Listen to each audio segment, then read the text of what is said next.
bien, bonjour, nous sommes au Festival international des Jeux de Cannes et je suis avec Jérémy Rueff, que j'ai l'honneur de recevoir ici, auteur de jeux de rôle, éditeur. Éditeur principalement. Ouais, éditeur principalement. Donc, bon, tu écris quand même un peu. Oui, Voilà, après, voilà. on dirait. Bon, d'abord, on va quand même parler de toi, parce que c'est vrai qu'on n'a pas eu l'occasion de t'interviewer. Mais comment tu as atterri parce que c'est vrai qu'il y a beaucoup de gens qui jouent aux jeux de rôle. Oui. Mais il y en a peu qui en font leur activité principale ou voire secondaire très principale, quoi. T'en es arrivé comment, toi? Alors moi, là-bas, je suis un enfant de la figurine. Donc j'ai Ouais. commencé avec les wargames, etc. Mais très vite, je suis allé dans une direction où j'aimais plus ce qui était scénarisé que juste les batailles rangées. Et petit à petit, on va dire, j'avais moins de temps pour peindre et faire de la figurine. Et du coup, j'avais toujours une grosse consommation de lecture. Et c'est en convention en fait où j'ai testé du jeu de rôle. Justement, j'étais venu pour la figurine et puis je suis Ouais. parti en ayant fait mes premières parties JDR. Ouais. Donc j'ai bien kiffé. Et puis au fur et à mesure, Ouais. je m'y suis un peu plus intéressé. Et à un moment donné, je me suis cherché un jeu pour vraiment m'impliquer plus, pour me dire je vais me trouver le jeu avec lequel je vais maîtriser, etc. Et c'était la première édition de Crime. Donc voilà. De Yann le fait. De Yann, voilà. Et du coup, en fin de compte, petit à petit, je me suis impliqué sur le forum. Je produisais des scénarios, des critiques de bouquins pour les inspirations, des choses comme ça. Et puis Yann est venu me voir pour me proposer de rejoindre le studio à l'époque. Et c'est comme ça que j'ai rejoint les écuries d'Augias. Là. Et puis petit à petit, effectivement, on va dire mon implication au sein du studio, elle a grandi. Et on va dire l'assaut s'est reconcentré un petit peu sur l'aspect créatif. Et moi, j'ai récupéré la partie édition avec Sico quand j'ai monté mon boîte, quoi. D'accord. Parce que effectivement, j'ai commencé à faire de l'édition, on va dire du coup en amateur avec les écuries. Et je me suis professionnalisé après, donc j'ai fait les études qui allaient bien, etc. Et du coup, je suis devenu un professionnel de l'édition et du coup, j'ai remis ce que j'ai appris justement pour le jeu de rôle et du coup, j'ai continué à le faire sur les projets que j'aimais et puis sur d'autres que j'ai été chercher après, quoi. Ouais. Sico, c'est bon, c'est une maison d'édition, mais c'est toi c'est toi, Sico. Oui, c'est moi. Voilà, C'est toi. effectivement, c'est un nom de structure, Monsieur mais Sico. je suis Monsieur Sico, effectivement. Donc c'est une petite maison d'édition, ça représentait beaucoup de boulot. Par exemple, on va reparler de Crime parce que la nouvelle édition de Crime, ça a été un travail quand même assez en restructuration, en réécriture, enfin assez costaud quand même. C'est 50 boulots. On va dire la V2 de Crime, c'est 50 boulots sur un jeu qui existait déjà. Ouais. Donc effectivement, il y a eu on a retravaillé à l'époque énormément sur la présentation. C'est-à-dire qu'effectivement, la première édition était très littéraire. Ouais. Et ce qui était cool, hein, mais effectivement, d'un point de vue pratique, pour chercher des infos en jeu, etc., c'était pas forcément ce qu'il y avait de plus facile. Ouais. Donc effectivement, on est reparti sur quelque chose de peut-être un peu plus classique dans la présentation, toujours avec quand même une qualité de style propre à Yann, hein, mais du coup, effectivement, avec une vision un peu plus formalisée des choses et une approche effectivement qui permet d'avoir des informations plus facilement. Ouais. Et une charte graphique un petit peu différente aussi quand même en visuel. Oui, aussi, oui, ouais. c'est effectivement plus parlant en fait. On va dire moins, on va dire qui évolue aussi avec son temps, c'est-à-dire que une nouvelle édition, effectivement, une nouvelle direction artistique dessus. Mais après, on reste quand même avec effectivement des illustrations d'une part et beaucoup de documents d'époque d'autre part. Donc, le fond change pas beaucoup à ce niveau-là, mais effectivement, on a plus les bords de page qui font 5 cm. Effectivement, là, ils en font 1 et on l'a gardé un petit peu sur les ouvertures de chapitres. Ouais. Donc, il y a quand même des rappels. Mais effectivement, sinon, après, on a revu un peu les choses pour que ce soit aussi effectivement à lire des fois moins dense et plus facile à la lecture aux yeux, que ce soit. Il y a le choix du double format aussi. Ouais, alors oui, parce que effectivement, il y a des informations qui sont que tout le monde peut lire. Parce que, Ouais. du coup, c'est le guide dans l'enquêteur, hein, clairement. Et puis, il y a des informations qui sont plus propres au MJ. Mhm. Et du coup, plutôt que d'avoir un gros pavé de 800 pages, ce que j'ai fait quand même avec la version ultra collector de la V2. Ouais. Mais effectivement, c'est pas facile à trimballer tout le temps. Ouais. Donc, du coup, en termes d'approche de type d'information, tu vois, pareil sur le Ouais. côté pratique, etc. Ça permet justement d'avoir quelque chose de divisé plus logiquement. En fait. Ouais. Effectivement, tout ce qui est sur la mise en scène, les conseils de jeu, la campagne, etc. C'est pas forcément des informations qui Mm. sont pour les joueurs. Ouais. Donc autant qu'ils puissent avoir un bouquin si ça les intéresse, parce que c'est ça le principe. Mais le reste ne s'adresse que au MJ. C'est dans un livre dédié. Quoi. Ouais. Et au niveau de la gamme, on en est où? Alors, il y a eu du coup les manuels qui sont sortis une première fois avec le manuel de l'enquêteur et du criminel qui ont été épuisés. Mhm. Du coup, j'ai fait le choix de ressortir euh, ces éléments-là, mais divisés en deux. Mhm. C'est-à-dire qu'effectivement, avec d'une partie, d'un côté la partie jeu, Mhm. et de l'autre côté la partie contexte. Mhm. Donc là, pour l'instant, la partie jeu est ressortie. Mhm. La partie contexte ressortira un peu plus tard. Et là, je suis sur le bouclage de la campagne Aube de sang Mhm. et un recueil de scènes de crime, donc des mini-scénars Mhm. qu'on peut intercaler justement entre des plus gros scénars ou pour faire de la démonstration, des choses comme ça, avoir une approche un peu plus, on va dire, épisodique. Ouais. C'est des petits scénars qui sont faits pour être joués en 1 à 2 heures, donc ça permet aussi d'avoir une pratique plus régulière éventuellement, ou quand on n'a pas forcément le temps de consacrer tout un week-end ou toute une après-midi, c'est voilà, Ouais. c'est adapté. Et, ça fait des petits huis clos. Quoi. Ouais. Ouais. Oui, quoi. Voilà. Et effectivement, là, du coup, j'ai la galerie d'enquêteurs qui est un- Il y a les deux autres, on va dire, qui regroupe des pré-tirés en fait. Mhm. À l'époque, on avait fait ça quand on avait fait le financement de la V2. Ouais. Et du coup, c'est des souscripteurs et une partie de l'équipe Ouais. qui du coup ont leur propre personnage qui a été redessiné par Arnaud Ascoët D'accord. et qu'on a mis justement Ouais. avec des thématiques d'équipe. Quoi. Alors, l'équipe de crime, il y a Yann évidemment, mais il y a des. Alors, tu as Yann principalement en Ouais, tant bien sûr. qu'auteur. Pour Aube 200, tu as aussi Franck Brison. Mhm. Ouais. Et au niveau des illustrateurs, ça peut bouger, mais effectivement, Arnaud, lui, on le retrouve assez régulièrement. David Chapoulet aussi, Mhm. qui a fait l'écran d'ailleurs. Ouais. Et voilà, ça, on va dire, c'est le noyau dur. Ouais. Puis du coup, moi, effectivement, Ouais. à la direction de tout ça, quoi. Mhm. Et voilà. Et puis après, on a des auteurs qui peuvent venir proposer ou faire Ouais. d'autres choses. On est ouvert. C'est ça. Là, c'est un scénario, ça. Alors, l'heure du crime, en fait, c'est un peu particulier. Novembre Rouge, c'est un scénario, effectivement. Donc, c'est Eric Dédalus qui a notamment fait Oui. Strasbourg. c'est ça, La Ville en jaune. Et du coup, on repart à Strasbourg avec Novembre Rouge, mais là en 1918. En gros, le principe de l'heure du crime, c'est vraiment crime, ça se passe entre 1870 et 1914. Ouais.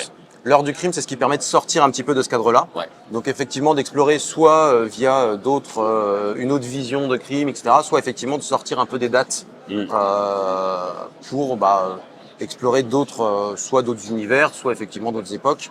Là, typiquement, effectivement, c'est vraiment une période très très courte, propre à l'Alsace justement, parce que Mhm. fin de la guerre, effectivement, on reprend l'Alsace-Lorraine, etc. Ouais. Du coup, qu'est-ce qui se passe sur cet entre-deux-là quoi. D'accord. Parce qu'effectivement, voilà. Donc, et du coup, il y a un peu de contexte justement sur Strasbourg à ce Ouais. moment-là, et puis un scénario complet. Ça, c'est disponible. Et alors ça va arriver, ça a été envoyé aux souscripteurs, etc. Et ça va arriver effectivement Voilà. le mois prochain. Les scruteurs boutique. l'ont reçu et ça va arriver en boutique. C'est ça. Voilà. Alors, Eric Dédalus, c'est vraiment c'est super, quoi. Franchement, ce qu'il a fait avec Cthulhu Hack, c'est trop génial, quoi. Donc ça doit être super bien. C'est ça. Ouais, voilà. Voilà. Donc Sico, c'est pas que crime quand même. Non, c'est pas que crime. Voilà. C'est, à la base, j'ai repris, on va dire, Oui. les gammes des écuries sur lesquelles je bossais Bien déjà sûr. avant. Ouais. Donc, il y a effectivement Wheezin, Ouais. qui est le deuxième gros bébé, Ouais. où là, effectivement, il y a j'ai 3 suppléments qui arrivent. Voilà. Donc, un qui reprend les scénarios qui étaient déjà parus dans les magazines et ça, donc la Fondation Mercurius. Mhm. Avec un peu de contexte et de présentation justement de cette fondation-là, de cette organisation-là, plus 3 scénars. Mhm. Le deuxième, c'est Cat, Mhm. qui est en fin de compte une nouvelle édition de ce qui allait devenir Wheezin en fait. C'est-à-dire que c'était un scénario qui était paru il y a 25 ans maintenant, Mhm. qui en fin de compte posait les premières pierres de ce qui allait devenir Wheezin.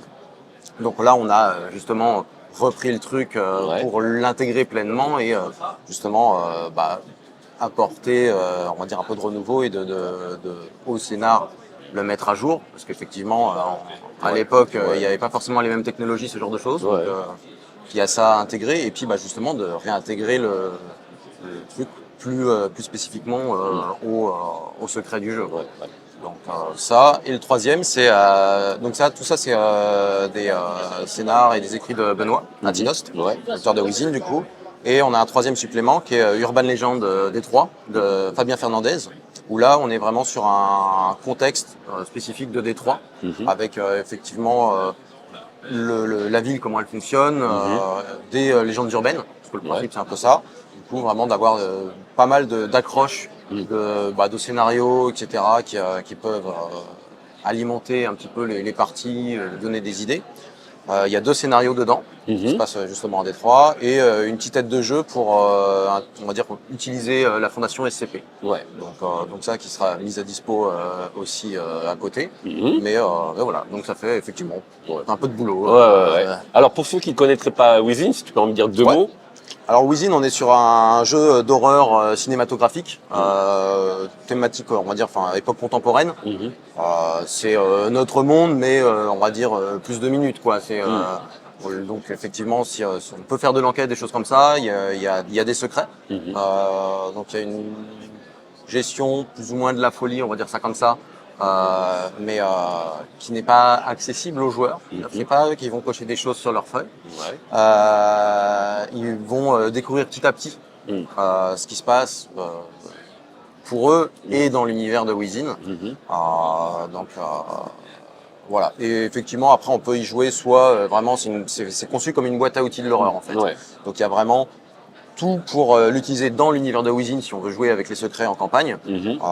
ou on peut très bien l'utiliser en mode jeu popcorn pour faire un Oui. petit scénar d'horreur de temps en temps. Ouais. Tous les types d'horreur peuvent être gérés à peu près par Globalement, Wheezin. ouais, c'est le Tu principe. peux arriver En à- fait, on propose justement une sorte de bac à sable Ouais. avec ses règles d'univers, Ouais. mais justement on montre comment intégrer, si on veut faire de l'abduction alien, si on veut faire du zombie, Tu peux faire si on veut ça, faire du du spiritisme. slasher Exactement. au thriller psychologique. Clairement. C'est en fonction des scénars, Ouais. on peut avoir différentes approches. Ouais. Jouer avec l'intelligence artificielle. Pas celle dont on veut pas en ce moment, mais Ouais. voilà. Le, ce genre de choses, en fait, Ouais. on peut vraiment explorer un peu tout ce qu'on veut. Ouais. C'est une déclaration d'amour, on va Ouais. dire, au genre horrifique, en fait. Ouais. Et d'ailleurs, chez Sico, il y a quoi de disponible en ce moment? C'est Wheezin que tu peux trouver. T'as le livre de base Ouais. qui est déjà disponible, l'écran avec le jeu les cartes de saut. Mhm. Et un gros scénar et une aide de jeu supplémentaire. Pour l'instant, c'est tout. Il y a La main du destin et un petit scénar qui s'appelle Bain de sang, qui lui propose, on va dire, une vision, j'allais dire dystopique, et plus tellement de la France. Voilà, un petit scénar qui se passe dans un petit village. Ça. Et du coup, effectivement, La main du dessin qui est un sachet avec des pions pour justement utiliser le système de Wheezin. Parce que c'est un système sans dé. Ouais, c'est le son des. Ouais. C'est vrai, c'est pas obligé de le préciser. Il n'y a pas de dé dans le cas. Mais c'est bien quand même. Hein. Bon, on peut faire semblant d'en se douter, on s'en sert pas. Oui, après, ça, on va dire c'est pas parce qu'il n'y a pas de dé qu'il n'y a pas de hasard ou d'enjeu. Hein. Mais si, il y a un qui veut faire du bruit dans son DD. Hein. Certes. Voilà, il y a un petit sachet noir avec des pions à l'intérieur et ça peut se passer des choses aussi. Voilà. Bah écoute, on a parlé de Wizin, on a parlé de crime, des projets. Hormis tout ça, déjà sortir tout ça, alors j'ai aussi là Donjons et Dragons Philosophie, donc un deuxième bouquin de référence qui s'apprête à sortir après l'Empire de l'Imaginaire. Ah oui, c'est vrai qu'il y a un Empire de l'Imaginaire, c'est ça. un projet qui est bien, c'est très très bien. Du coup, voilà, donc on est un peu sur le, on est sur le même format, etc., et sur la même approche. Et donc ça, c'est effectivement, c'est pour le premier semestre 2024, c'est ce sur quoi on va dire on va se concentrer, faire sortir les choses, parce qu'effectivement j'ai quelques arlésiennes quand même, donc c'est bien que ça sorte. Et effectivement après j'ai d'autres choses qui arrivent pour la suite, donc, toujours du crime du Wizin dans les tuyaux. J'ai Infected, qui est un jeu de survie, on va dire effectivement post-apo, 5 ans après une grosse épidémie. Qui a fait beaucoup de mal. Mais comme tu m'as dit, ce n'est pas des zombies. Mais c'est pas des zombies, c'est pas des gens qui sont morts et qui se relèvent. C'est des gens qui effectivement sont très très très malades. Et voilà, ce qui peut donner, on va dire des implications morales différentes. Effectivement, tirer une balle dans un mort, c'est dans pas un gênant. mort, bon voilà, par contre tirer une balle dans quelqu'un, est-ce qu'il peut guérir ou pas voilà, il semble y avoir une forme d'intelligence derrière, donc c'est pas la même approche. Donc on est sur un jeu voilà de ce type-là, un peu à The Last of Us, Days Gone, ce genre de choses. Et donc voilà, donc ça il y aura effectivement un livre de base, l'écran et un livre de scénar. Et, du coup voilà, donc ça c'est ce qu'on prépare. On est dans une ambiance à la Crisis de Romero. Un peu, ouais, carrément. Enfin, on est dans ce goût-là, comme je dis aussi, très inspiré aussi de The Last of Us. Clairement, hein, le jeu est une déclaration d'amour aux jeux vidéo, etc. D'accord. Mais en prenant après des inspirations autres, effectivement. Mais on est effectivement dans le genre de délire. Ouais, je te dis ça parce que c'est un film qui m'a marqué, qui est pas le plus connu de Romero, faut le dire, oui, mais c'est un film qui avait vachement marqué, même plus que La Nuit des Morts Vivants d'ailleurs. Bon, ça c'était la petite aparté. Voilà, c'est le moment culture. Regardez. Donc il y a pas mal de choses quand même sur le feu. J'ai pas mal de choses. Je sais que beaucoup ont été très sollicités parce que mais en fait, faut dire aussi que t'es une petite boîte et voilà, c'est pas évident, hein. Puis oui, c'est-à-dire qu'effectivement, c'est des projets qui sont menés un peu en parallèle, etc. Là, j'ai beaucoup de choses qui arrivent. C'est l'entonnoir, tu vois. Donc effectivement, il y a beaucoup de choses qui vont sortir d'un coup. Je vais respirer après un peu quand même. Mais oui, puis je continue, effectivement, à bosser sur d'autres choses en parallèle et en fond, quoi. Voilà. Bon, alors, il faut dire un truc, j'en ai pas parlé, mais Crime, c'est une tuerie, hein. C'est vraiment un film. Littéralement. Ouais, voilà. Ouais, en plus, t'as raison. C'est vraiment un super jeu. Et c'est pour ça que je tenais à venir, que tu viennes nous... Alors, on en avait discuté longtemps avec Yann, parce que tu penses bien que... Mais bon, je tenais aussi à parler de l'éditeur, parce que si tu investis dans ce jeu, c'est que forcément, tu as eu un coup de foudre pour ce jeu-là aussi. Ah oui, clairement. Donc, voilà. Donc, je te remercie. Merci à toi. De passer nous voir, nous donner un petit peu ton actualité. Bon, on va attendre un petit peu, voir un petit peu Infected ce que c'est. Puis bon, on va attendre la sortie de produit pour en reparler. Hein, on en reparlera. Voilà. Merci. Merci à toi. Et bon salon. À la prochaine. Amuse-toi bien, parce que je sais que tu peux. Enfin, amuse-toi bien, faisons parler. On va aller tester des choses. Voilà, on va tester des choses. Voilà. Après tout, le jeu de rôle, c'est un jeu. Hein. Exactement. On serait pas là sinon. Voilà, et on serait pas là. Bonne continuation à toi. Et puis à bientôt. Et à la prochaine. Ouais, bientôt. Ciao.